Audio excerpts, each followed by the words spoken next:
Before when you used to log onto this, you would get like all types of traffic, but like nothing. Nothing's happening. Algorithm's not pushing me anymore. So I'm not quite sure if I'm going to stay on this. Um, need some interaction, need some traction. So I probably need to do this like once a week. So it's Saturday. We just had stage six of Volta Catalunya, a stage which was almost cancelled due to bad winds. They were like on the top of the mountain. It was a mountain top finish today, and it was up to like 100 kilometers, like the wind, how strong the wind was blowing. So they had to cancel the stage for safety of riders and just spectators, fans, and people because it was pretty horrible. And I've been on a mountaintop when the wind's blowing like that. It's not fun. Secondly, that took the opportunity to see if Roglic could get the best of Juan Ayuso or Juan Ayuso could get the best of Roglic. And, one of them can. So either Juan Ayuso would have solidified his lead or pretty much Roglic would have taken it from him and won the league. But that didn't happen. So anyway, this is Innis to be Say With Your Legs Media. And just trying to give you a catch up on everything that's happened. So earlier in the week in Volta Catalunya, we had the young Matthew Brennan taking two stages. So young man, he was just inserted into Volta Catalunya because Jonas wasn't doing it because he had his wrist wasn't, he just wasn't like feeling it. And then also he had a lot of little, like not little, but had injury issues that he had to deal with. So he had to take care of that. Um, So yeah, Matthew Brennan is a talent that is definitely we're gonna have to look out for. So if you're coming in, make sure you hit the like button. You like the Shrek, the code for this, code for this. Yeah. Anyway, so hit the like button. Please hit the like button. Subscribe to the channel if you haven't. So Matthew Brennan, is the kid's just he's fast, and I think he's just gonna be one of the kids to look out for in the future. Hello, Pearl. Thanks for joining us. And who's the goofy on the live stream? My name is Dennis Libby from Say With Your Legs Media. That's who the goofy is on the live stream. I'm not quite sure if I know who this Portia is. Um, um, yeah, if I do know you, welcome. If I don't know you, hey, I'm all for it. We, you gotta give and you gotta take, and I can be pretty goofy at times. But I'm just trying to recap what's happening in cycling in the past week. I don't know if you are into cycling, and if there's any questions or you have any favorite riders. Does the women's race intrigue you? I got you. Thank you, Portia. I try. Um, are you interested in? See, Portia's trying to throw me off my game. Portia needs to cut it out. Um, Trying to be serious here. I got to bring people the news and stuff. Um, so you got the women's races that have, you got Lorena Wiebes, you got Kessia Doma, Latuko Paki, you got Marta Lack, who won a race the other day. Marta Lack, I actually got to meet her. Pretty cool young lady. And like, so like, yeah, I had a question in there somewhere. Someone threw me off my game, but I gotta get back on track. So what we were talking about? We were talking about Walter Catalonia, Matthew Brennan. He's just this amazing young man, 19 years old, just come out of nowhere, and he's just like really just come out of nowhere, and the kid's just amazing. He's fast. He's going to be someone to watch out for. Just yesterday we had the E3 Saxo Classic. I keep saying I'm going to say Bank because it used to be the E3 Saxo Bank Classic, but it's just the E3 Saxo Classic. Uh, may I ask what tongue game is like? Then I'm flying you to New York. Yeah, Portia, cool. Peace out. Peace. Portia. DM me, Portia. We could have all that talk afterwards. DM me. Um, I don't, YouTube doesn't have a DM. So, but anyway, DM me anyway, Portia. But anyway, so yeah, Matthew Vanderpool had a lot going on. So he was a little bit upset because two things happened to him in the race that weren't cool. Firstly, there was a massive crash early in the race, and then mm, like a more than half the field took off after the crash and just started sprinting and separated the field. So Albertson, the Koenig, and all of them had to, pretty much get the front ride hard to get him back, and they got back and joined on. And then after Matthew made his move, and Mads Peterson was the only person he had to get rid of, and he was able to do that on the quarter month, and he got rid of Mads Peterson. At 31 kilometers to go, a fan spit on Matthew Vanderbilt like while he was riding. So unlike the cyclocross, whereas in the cyclocross you go loops and loops, and someone does something that you get to see him again, you get to say something. But obviously he couldn't turn around and say whatever, say whatever. But um, yeah, I mean, what possesses a fan to spit on a rider, to spit on somebody? It's not cool, man. It's not cool at all. So that was the E3 Saxo Classic. Matthew Van Der Poel went on to win that by a healthy margin of about maybe a minute over Mads Peterson, and then in third place was Filippo Ganna. And it's cool to see Filippo doing the classics, but it just looks like the classics are just a little bit out of his league. I don't know what he's got to do to. Uh, it's just like he loses it when it comes to the climbs and stuff. On like that's new to him. This type of power climbing and stuff. So maybe it's just getting used to the cobbles. I don't know, but he just like looks out of his. When it comes to flat and fast, uh, Filippo Gun is there. But then as soon as you get a little bit of uphill or some obstacles, then he starts. Then you can put him on the back foot. Um, so that's the same thing that happened at Milan de San Remo. It was just like Ghana could do the speed, he could catch you up. But once they started going uphill, then yeah, it was like, yeah. And Milan to San Remo was another thing.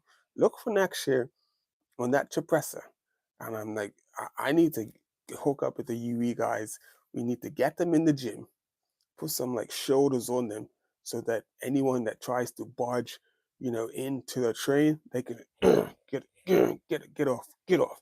This is, hold the train, hold the wind. And the other thing is, so if they have Isaac Del Toro, Navarez, and whatever all the climber they decide to have to turn the tempo up for Pogacar, they need to have three riders that can get on the front just before maybe like 4 or 5 kilometers before the suppressor, and really, so you need like you got the Niels Pullet, you need Niels Pullet, and you need maybe two other riders that can really gun it and keep, just keep it strung out and keep UAE on the front. And as long as they do that, like they did 8:47 to the top of the suppressor this year, but next year I'm pretty sure they are going to do it in less than 8 minutes. They do that, Pogacar will win.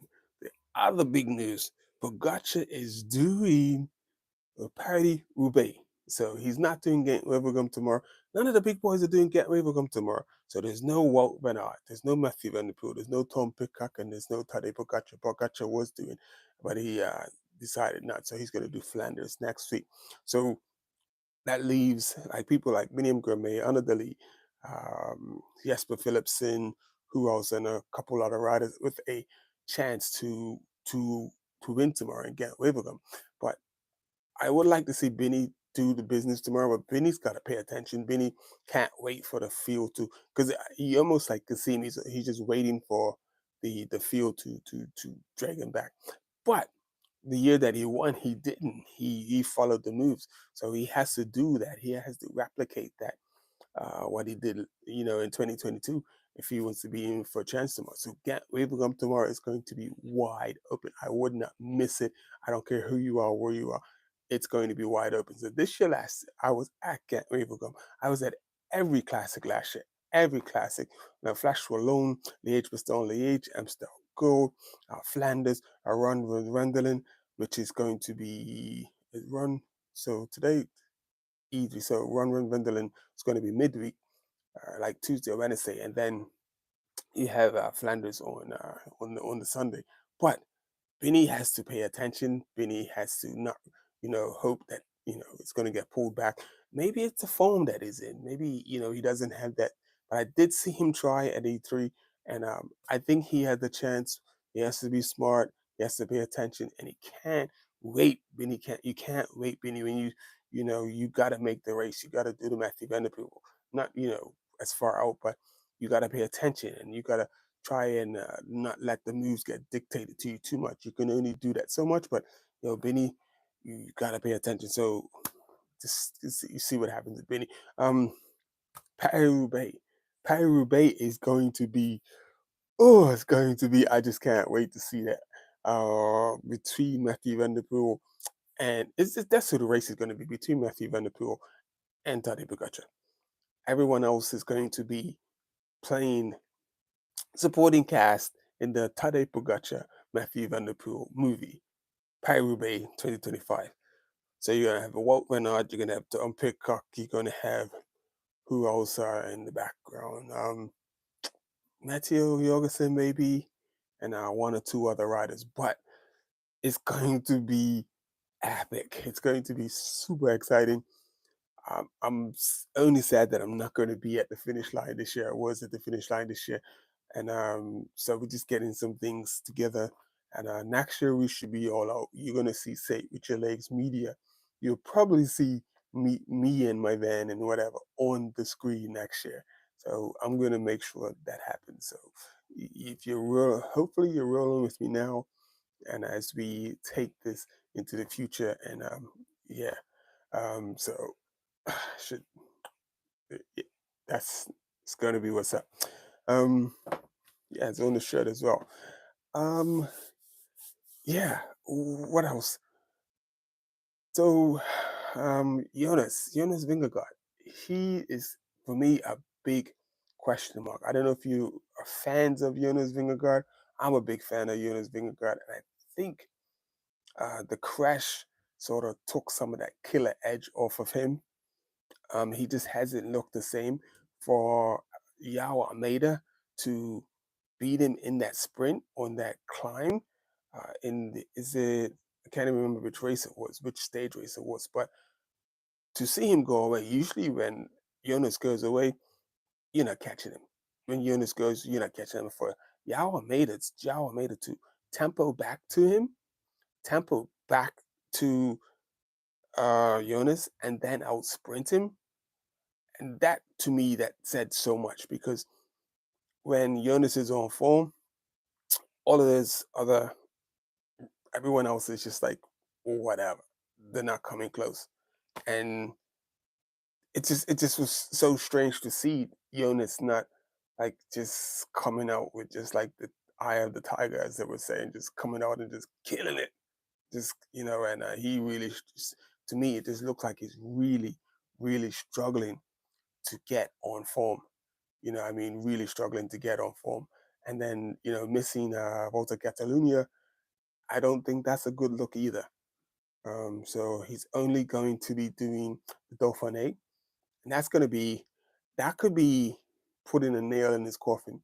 Because why I say that? Because Tadej Pogacar is also doing Volta Catalunya, and if you go up against your main rival and he crushes you, beats you even by 1 second, you're gonna be I'm that close, but I didn't beat him. And you don't want to go into something like the Tour de France, as big as the Tour de France, second guessing and doubting yourself. And I'm really, really, really sure, confident that with all of the riding and racing that Pogacar's doing, Pogacar's like Pogacar's like a serial killer of races right now. He just wants every scalp he can get. So he's going for Paris-Roubaix. Whether he wins it or not, I just think the viewership is going to be on another level for Paris-Roubaix this year. The ticket sales and all of that, people doing the sportif for Paris-Roubaix, it's just that thing is. I mean, they must have offered Bogacar some appearance money, man, because just him there, the stuff that's gonna sell because he's at Roubaix.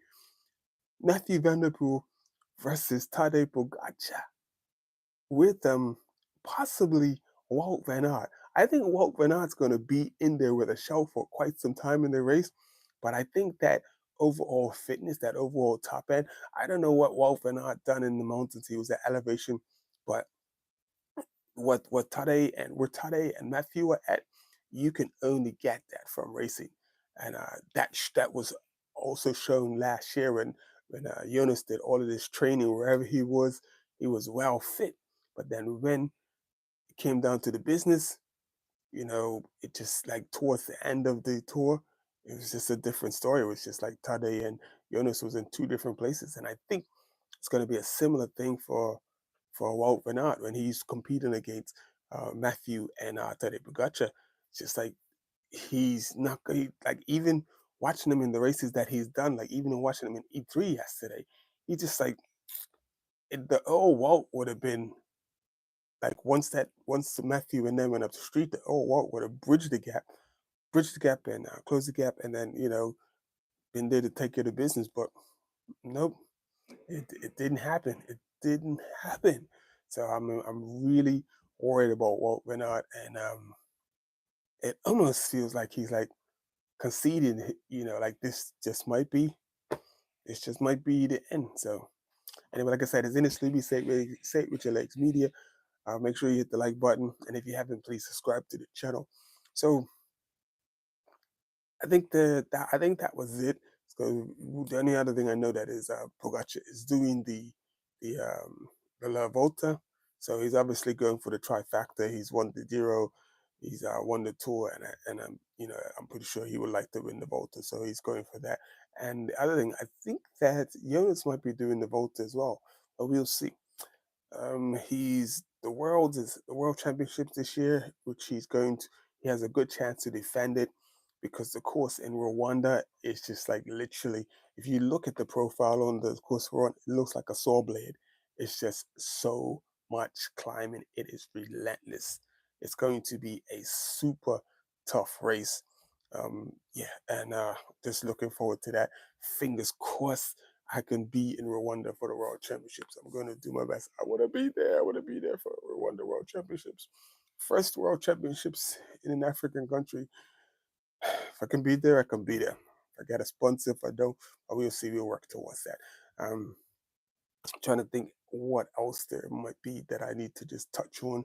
So that's what other big races are coming up.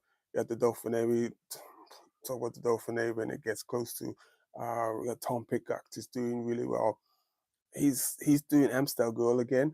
I'm not sure if he'll be able to defend Amstel Gold because the only reason I say that is because Pogacar's going to be doing Amstel Gold, and it's going to be interesting. So Pogacar's out to take everything. Like I said, he's just after scalps, and he wants everything. But the crazy thing is that at the one, I don't know if they're going to fix it, but it's like after the start finish, you make a right turn, like right after the start finish, and then it's like the turn is on a speed bump. So you have to be careful because it's like you're dropping off of something and then you also turning into the corner like that. So and I was right on that corner last year, just watching the riders like, and you can hear the bikes like hitting the ground, vroom, vroom, like vroom, vroom, and it was pretty hard. And I'm surprised that there were no crashes or broken bikes from that that point. But my outside favorite rider is Martalak. I watched something on his name is Steve. I can't remember his name, Steve something. And someone was asking him some quick fire questions, and they said, you best male rider. So best male rider right now. And I'll let you think about it real quick. Give you 3 seconds. 3, 2, 1. And my best male rider pick is Pogi. And then number two best female rider at the minute. And 3, 2, 1. My pick is Lorena Weebus. Someone else, the guy that he picked Latuka Paki. Best team, the other guy picked out Track Little. I was like, nah, the best team right now are UAE. Uh, you know, yeah, UAE. Best breakthrough rider for me, I think, is going to be Matthew Brennan. I can't say Isaac Del Toro because he's in his second season and he won stage last year at the Tour Down Under. Then he also won that race. So I don't know if he's breakthrough rider, but I think Isaac Del Toro is going to be a rider to look out for in the future, and he's going to do some wicked things. Uh, who do you pick for the Tour? Who do I pick for the Tour de France to win the Tour de France? I'm going to go with Poggi, Pogacar, and who's the women's the Tour de Femmes, Cassia Niadoma. That's what she won last year, and I think she, unless something happened, I think she would defend the title. And my wild card for the Tour de France in the men is Matteo Jorgensen. And then I don't have one for the women. I don't know. I don't have one for the women. But that's about it. So I'm going to sign off. I appreciate people who tuned in. Remember, hit the like button, subscribe to the channel. Um, I just need to get it up. I just need to get this up. And trust me, man, it's going to be it's going to be 2026, like this 2025. I was telling people it's 2025. It just keeps, it's a gift that keeps on giving, and it's just gonna keep on giving. And I'm gonna do my best to bring you the results for every race which I do. If you like my Instagram, you just follow my Instagram and say it with your legs media, you will see like the highlights of and finish of every race that's happened so far this season. And it's been a lot, but I keep on top of it. So we did E3 Saxo yesterday. We did what they the remnants of stage 6 of Volta Catalunya because they canceled part of the stage. They was going to cancel the race, but they shortened the stage. The stage ended up being 20 kilometers, so it's just a 20-kilometer sprint essentially, which was won by Quinn Simmons. Like it was just an uphill sprint for a kilometer, and he just did well to kill that. And then oh, train of thought, lost the train of thought. God damn it. So yes, I was just telling the Instagram. So check out the Instagram. On the Instagram, I literally the results of every it's just a little 30-second highlight of every race. And I think what I'm going to start doing is because I'm just having some computer problems, I can't bring up the graphics and all of that stuff on here like I would like to. But I'll do this, try and do this, and if people are interested, then I will do this a bit more, and hopefully people tune in. So I'm about to be out. I appreciate everyone that passed through, but remember, hit the like button. Please hit the like button. It does amazing stuff for the algorithm. And I will. What's this? Is this? Let me just something. Green screen. Oh, so I could have brought up Poggy all that time, man. This the man Pogacar. So I could have. And I don't know if you saw what Bernardo notes. I can't even show it to you because it's making it too big, and I can't even make it smaller. But Bernardo note believes that Poggi can win. Sorry, he believes that Poggi can win. If he puts his mind to it, he can win. He can win Paris Roubaix. Sorry, I'm gonna hit the like button, people, while I get rid of this cough.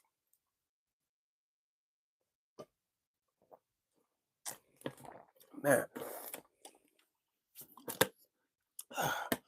so I'm just coming off of this thing. Well, I'm not off of it. I'm still got this thing called sarcoidosis, and sarcoidosis is basically um, it's stuff grows on the lungs, and when that happens, it causes me to produce a lot of mucus and all of that stuff and coughing. I'm over the best for the most part, but it's still it's still there. So looks like it's try to find.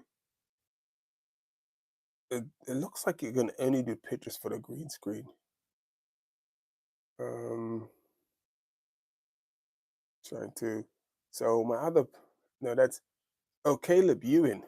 When you talk about Caleb Ewan won his first race the other day. It's good to see him back. But if you go to my Instagram, you can see the finish, and he was just like he was in another league compared to everyone that he was racing against. It was a 2 point race, so it wasn't a top tier level race, and because uh, you know, the guys that who was racing against, he wasn't racing against the fastest guy. So it's going to tell, it's going to show and tell when he gets up against the big boys. Is he going to be able to take care of the business? So I'm just gonna look at his schedule to see what races is he going to be at. What races will he be doing? So it's going to be interesting to see what races they stick to. They stick him in. So it's cool to see him get that. Get rid of that duck, get that fresh one, and get that monkey off of his back. And it's good to see Caleb Ewan back in the saddle, doing the thing again. I did a piece on. I have a word. What is it? A WordPress where I write some articles and everything. But I did a piece on Zawana Yuso and Tade Pogacar. Now here's a question: what Juan Ayuso did last year, and he was offered the like at the back of the group that was pacing Pogacar to win that stage. And now Juan Ayuso, like he didn't. Almeida had to go back to him, dude. What are you doing? You're not helping out. So Juan Ayuso was just riding for himself and like basically just wanted to get as high a place as possible, and he weren't concerned with supporting Pogacar. So my thing is like, do you believe that Juan Ayuso really, and if he wins this Volta Catalunya, so that means he's gonna win Volta Catalunya, it's gonna win Terreno Adriatico. The boy's gonna be feeling himself. The boy's gonna be feeling himself. Trust me. And yeah, I me personally, I would be sitting down to talk with him, like to find out where's your head at, and I'm already, if I'm a director of that team, I'm already looking to get rid of Juan Ayuso because Juan Ayuso obviously has his own objectives, and I think one thinks that he can actually replace Pogacar, which is crazy because he's not even in his league. He's not even close. So it's going to be interesting to see if Juan Ayuso is going to be fully supportive of Tadej Pogacar in the tour, and if they take him in the tour. And I think instead of taking Juan Ayuso, I think they should take Isaac Del Toro instead of Juan Ayuso. He's going to be because Isaac Del Toro is in there to support his leader, and yeah, you just want people around you that are going to be supporting you, not not you know dragging you, not got a foot in the water and dragging you. So and I just watching Juan Ayuso and his attitude is just, yeah, it's not a good look. So I truly believe that Juan Ayuso is not all on board. You're fully on board. So now Primoz Roglic, I think he might have lost Volta Catalunya today because of the stage being cancelled because of the high winds. And I think more than anybody, Roglic needs that win. So I don't know what's going to happen tomorrow because it's a circuit race, and chances are slim to none that Roglic is going to be able to Roglic. Chances are slim that Roglic is going to take any time off for Ayuso tomorrow. But we will see. I don't think Roglic is going to take any time, but we will see.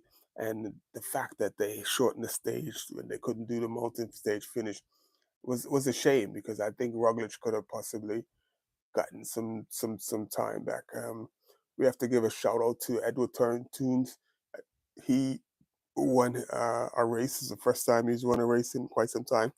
And the cool thing about that, you see him with his son, and his son, like he always gets home and his son says, "Daddy, did you win today?" And he has to tell his son, "Well, that's not my job. I'm like a lead out man. So I'm not there to win." But for him to like win this race the other day was really cool to see. And then he got to like he was like when he was holding his son after the race, and this is one of those moments after the race, he was actually crying because he got to say, Daddy won the race today. So that was pretty cool to see Edward Tynes win the when I gotta remember which race it was, but to see him win. What else we got here? I'm trying to see what else we got. I think that might be it. Yeah, I think that might be it. Yeah, I'm gonna call it a day for now. I appreciate you tuning in with me. Anybody else I want to show you? I wasn't happy with the Rwanda result.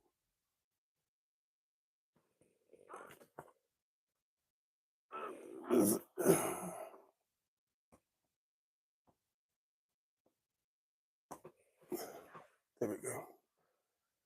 So that is the goal and the dream for next year is to have our support vehicle inside of Europe at all the classics going from race to race. That is the goal for next year.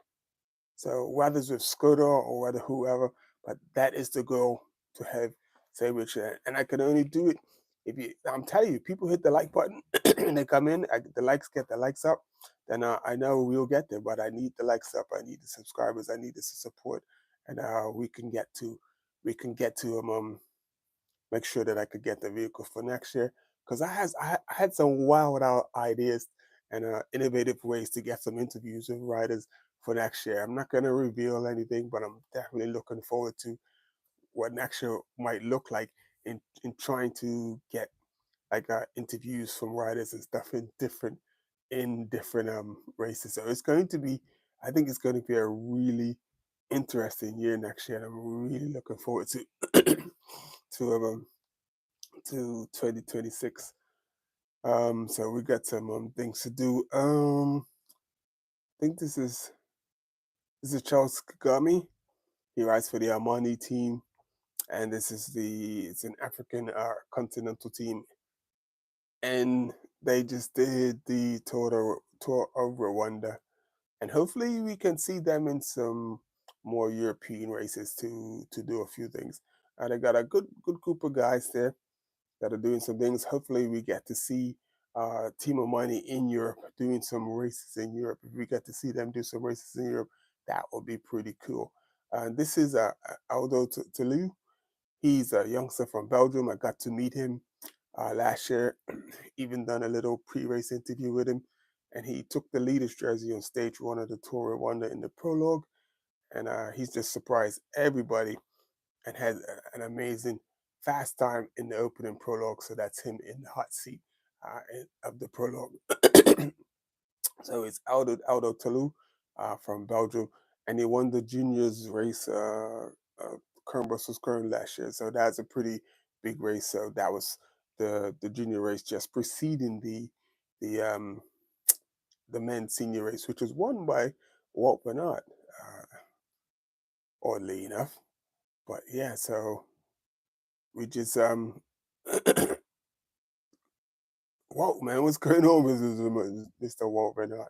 So we know about Matthew Van Der Poel, but then we have little track, and that's Jonathan Milan. So they got Jonathan Milan and Matt Peterson, two of the best sprinters in the peloton. So we have to see what happens with them and if they are able to um, compete with UAE, because I think UAE are going to be on fire and they're going to be winning quite a few races. Which one? I got to pick the right one. I think it's this one. So this is thing of who's the top contenders for the Tour de France. I got Remco. We got Remco. We got Primoz Roglic, and we got Jonas and Egan Bernal. But watching Egan Bernal in the Volta Catalunya, it still doesn't look like he is back yet. It doesn't look like he's going to be able to compete. I think he's still got a little bit of work to do. We'll see. I'm just not sure. Just not sure about Egan Bernal. I'm still looking a bit like he's got like just a bit of work to do to get back to the Egan Bernal of old. So, and obviously our biggest story, our biggest story, Tadej Pogacar, and there he is in the Arenberg Forest. And yeah, this is basically like the biggest news going right now, and we are really looking forward to seeing Tadej in at Tadej at Paris-Roubaix. Anyway, in this Luby, Say With Your Legs Media, Cycling Talk. I appreciate everyone who's passed in and appreciate the couple people that hit the like button. And we will see you after Ghent tomorrow. So hopefully Ghent's going to be off the hook and my man wins. I'm going to have to put a little money on my man to win tomorrow. Anyway, we will see you after Ghent Wevelgem tomorrow. And Bogey's turning the cycling world upside down. We will see you tomorrow. later. Thank you for joining us. Make sure you hit the like button, and I really appreciate you. I gotta find how to stop the bad boy. Oh, there it is.